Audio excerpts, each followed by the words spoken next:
It's really good to be here, and I want to first acknowledge these students because this is not easy when you're a student. It's not even easy when you're a professional. So can we give these guys a hand?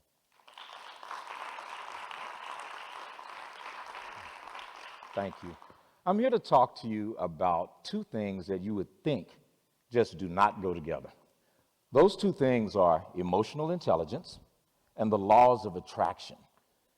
I was talking to Dr. Thomas the other day when I came for the rehearsal, and he said, well, Doc, emotional intelligence, isn't that being aware and having clarity about your feelings and the feelings of other people when you're in the midst of a set of circumstances or a situation with them? And I said, yeah, that is definitely a definition for that and a very accurate definition for that. But the truth about emotional intelligence goes far beyond having just clarity about people. It's clarity about situations, circumstances. Why are you there?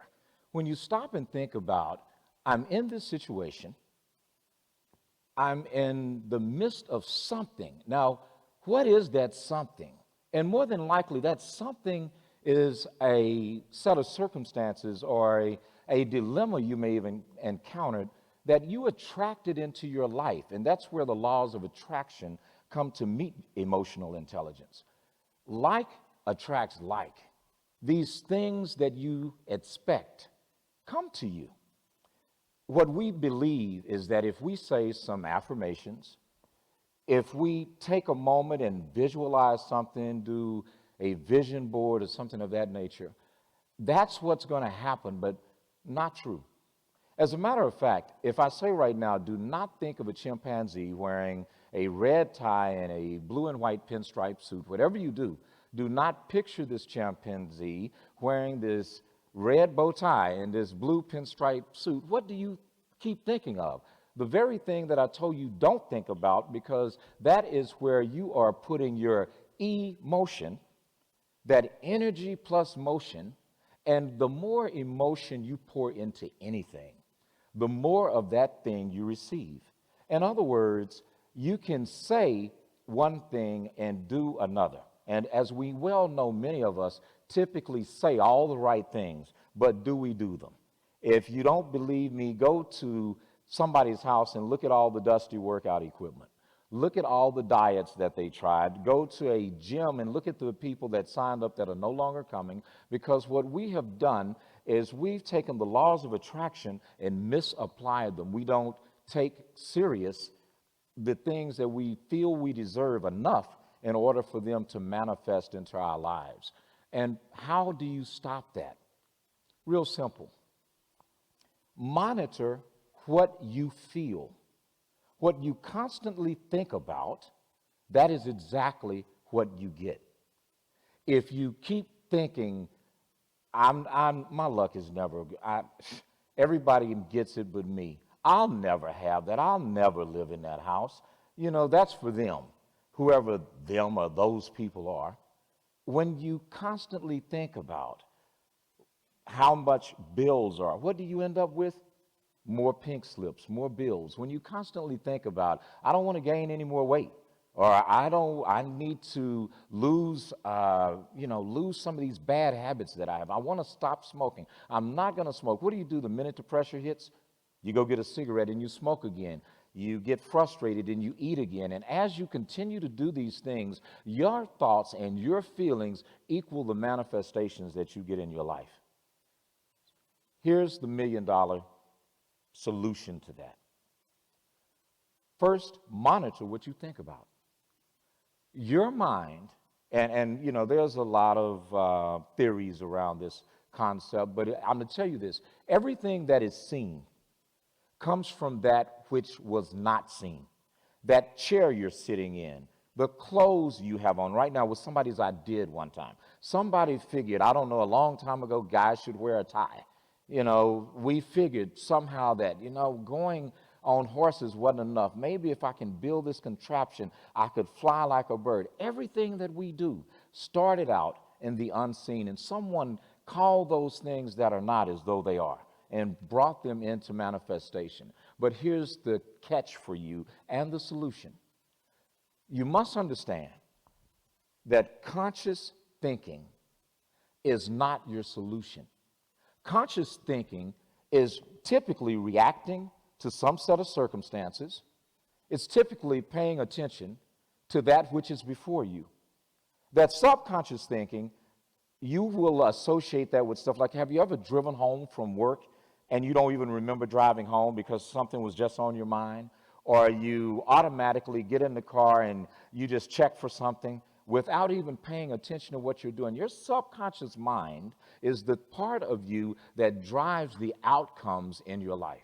As you learn to master being sensitive to circumstances, paying particular attention to the nuancical things, as we call it, the little things.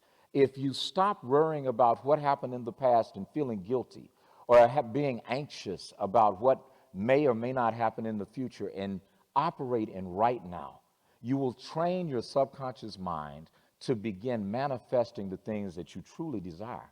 And a short way of putting this is everything in your life happens for a reason. Your responsibility is to look at these things in your life and ask this question: why now?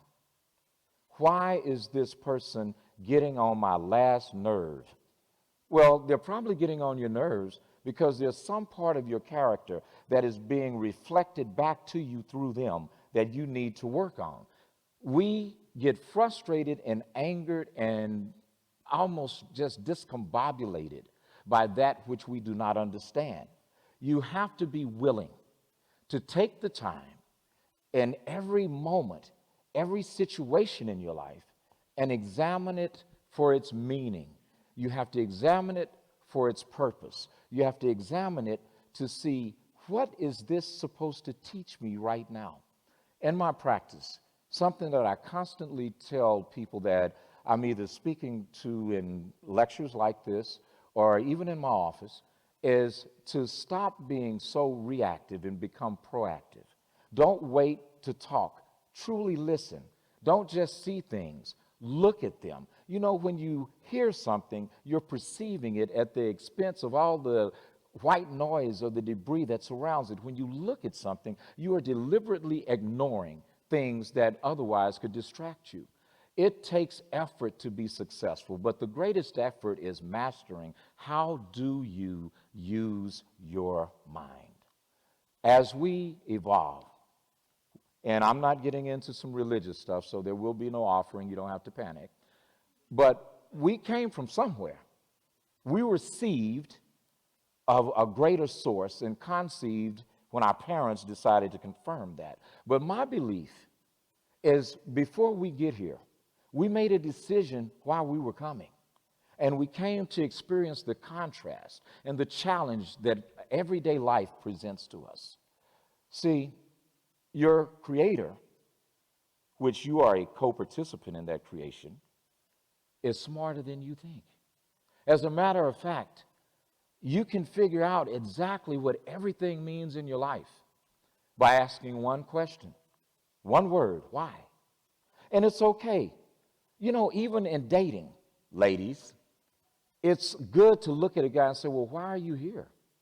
What is it that you are supposed to teach me? And not thinking, he will probably tell you the truth. The same thing is true about the things that you're trying to court in your day-to-day life, in your career. Ask yourself, why am I doing this? What is motivating me to do this? Why do I feel the way that I feel about what I'm doing? And you know, you do not have to wait for an answer. You can get an answer if you shut everything down, get in a quiet space, and simply meditate. And I don't mean lotus position going, What I do mean is taking the time to be quiet, to be still, to allow your circumstances to speak to you in such a way that it resonates at the core. You remember I said emotion. It's kind of like that Geiger counter when you're looking around for a metal object, and the further away you get, the further away the chirps get, but the closer you get, the closer those chirps get. And the way that you can parallel that to your spirit speaking to you is the better you feel about it, the more you should do it. And if it doesn't make sense to anyone but you, all the better. Accept the facts, but never, ever confuse the facts with the truth. Seek the greater truth. You know, anything that anyone has ever done that has required more caused that individual to confront themselves. They confronted their fears. They confronted other people. They confronted culture and had to make a decision that, you know what, you said I can't. The system says I can't, but something inside me says what? I can. And when you seek the greater truth, you get into direct alignment for that very moment, that very reason, that purpose that causes your emotional intelligence and the laws of attraction to become one. As they become one, you will find this sense of passion resonating, causing and stirring up something inside of you. As that passion is stirred up, your purpose then just comes forth. You know, there's this thing, if you ever watch a football game, you don't see the guy sit there and wait on the ball to come, and you don't see the quarterback throw it after the guy's downfield. Right when he snaps the ball and that receiver takes off, that ball is in the air. Sometimes you have to run on faith. You have to run not seeing the outcome, but just knowing that there will be the result that you desire. And as you feel, as you believe, you will receive, because after all, that which you seek, ladies and gentlemen, that which you desire, that which you long for, is equally seeking you. Have a great day.